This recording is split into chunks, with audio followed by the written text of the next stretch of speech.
سلام و درود دوستای گلم. ویدیوی قبلیم در مورد موفقیت توی بزنس بود که توضیح دادم خدمتون.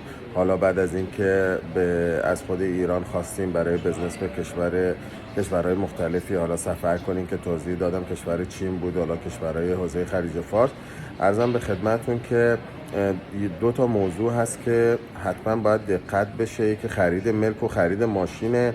من پیشنهاد میکنم که در اونجا که به هر کشوری وارد شدیم با آدمای با تجربه و آدمای سابقه داری که اونجا قبلا بودن ارتباط بگیریم و حتما از تجربیاتشون استفاده کنیم.